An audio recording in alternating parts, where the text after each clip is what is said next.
When park rangers arrived at the remote Alaskan campsite, they saw something strange. Tents wide open, no footprints, and dinner still warm over the fire. But the campers, gone without a single clue. If they ran, what were they running from? And why didn't they leave a single trace? This is the true, unsolved story of the Iliamna Camp Disappearance. And to this day, no one knows what really happened in those woods. Chapter 1. Into the Silence. It was early, September 2013. 5 experienced campers set off for a 2-week trip, deep into the Alaskan wilderness, near Lake Iliamna. The area is remote, isolated, and hard to reach. There are no roads, no cell service, and very few people. You get in by float plane or helicopter, and once you're in, you're on your own. The group included 2 brothers, Alex and Ryan, their childhood friend, Jared, a wildlife photographer named Donnie, and Donnie's partner, Mike. All of them were skilled in survival, comfortable with harsh weather, and had camped together before. Their goal was to explore untouched forest around the southern edge of the lake. They packed carefully, food for 14 days, GPS gear, satellite signal devices, emergency flares, and a high-frequency radio. According to the ranger log, they passed through a checkpoint on September 4th. Everything seemed normal, but they never checked back out. 6 days later, park rangers noticed that no signal had come from the group's emergency tracker. It was supposed to ping daily. There had been nothing since day 2. A team was sent in by helicopter. What they found made no sense. The campsite was empty. The tents were zipped open. Backpacks were still there. A pot of soup was still sitting over a smoldering fire. It hadn't even gone cold yet. No signs of struggle. No blood. No broken branches. No trail of footprints. Just an eerie silence. It looked like they had just stepped away for a moment, but they never came back. Chapter 2. What the Rangers found. The Rangers did a full sweep of the area. First, they examined the camp itself. There were 5 sleeping bags, 5 sets of boots, jackets, radios, even wallets. No one had taken anything with them.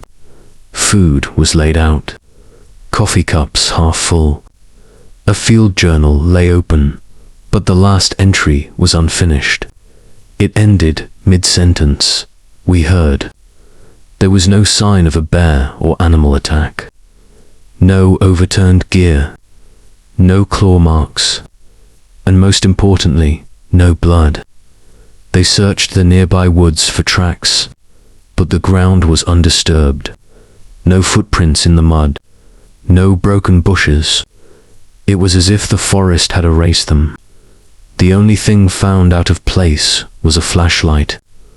It was lying about 50 feet from the tents, pointed toward the trees. The bulb was dead, but the switch was still on. The search team camped nearby for 2 nights. They set up motion cameras and sound recorders, but nothing happened. No sounds, no movement, just cold, windy silence. After a week, the official search was called off. Nothing and no one was ever found. Chapter 3. Theories that don't add up. Many theories were suggested. The first was a bear attack, but that theory collapsed quickly. There were no signs of a struggle, and nothing was destroyed. Bears don't quietly remove people without touching their things. Next was hypothermia, but the weather wasn't cold enough, and they had proper clothing and gear. If someone had wandered off, they would have used the signal flare or radio. Another idea, they fought each other. A violent argument. But why would all 5 leave the camp? And again, no signs of struggle, blood, or panic. Some thought they got lost in the forest, but they had GPS trackers, and the area around the site had been searched for miles. Then, the strange theories started. Some people brought up legends of the Alaskan Triangle, a vast region stretching between Anchorage, Barrow, and Juneau. The Iliamna region sits inside the so-called Alaskan Triangle, a vast area infamous for unexplained planes, hikers, whole villages gone without a trace. Locals say the land keeps its secrets. People have reported strange lights in the sky, compass malfunctions, radio blackouts, missing time. Some think it's just harsh terrain. Others blame something else entirely. All we know is this: whatever happened, it was fast, it was silent, and it left no trace. Chapter 4: The Woman Who Heard Them. There was one possible witness. 20 miles from the site lived Margaret Ellis, a retired teacher who had chosen to live off-grid in a cabin alone. On the night of September 8th, she reported hearing something unusual. She told officials that around 10:30 p.m., she heard voices, distant but human. They were yelling short bursts of panic. Then it stopped. 15 minutes later, she felt a deep vibration. Not like an earthquake, it was low, constant, and seemed to come from the ground. She described it as the earth humming.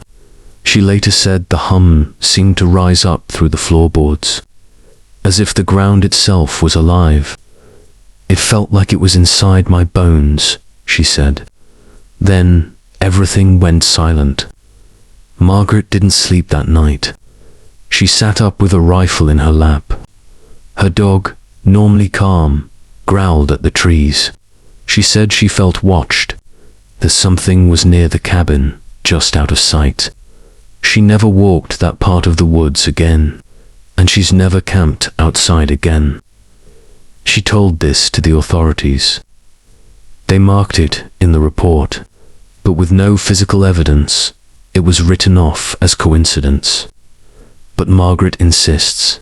She says she knows what fear sounds like. And that night, she heard it. Chapter 5: What do you think happened out there? No one has found any remains. No gear, no answers. The camp was cleared and removed. The case is still open, but inactive. Families were left without closure. Some believe it was natural. Others think it was something more. In the end, all we know is this: 5 people vanished. No evidence. No struggle. No goodbye. Nature can be cruel. It can be unforgiving. But this feels like something else. Maybe they ran from something. Or maybe something was already waiting for them. So next time you hear a hum in the dark, maybe it's not just the wind. And if you camp near Lake Iliamna, maybe you'll hear it too. If this story unsettled you the way it did us, leave a comment below. What do you think happened out there? And if you'd like to hear more stories like this, don't forget to subscribe. There's always another mystery waiting. Thanks for watching, and good night. So next time you hear a hum in the dark, maybe it's not just the wind.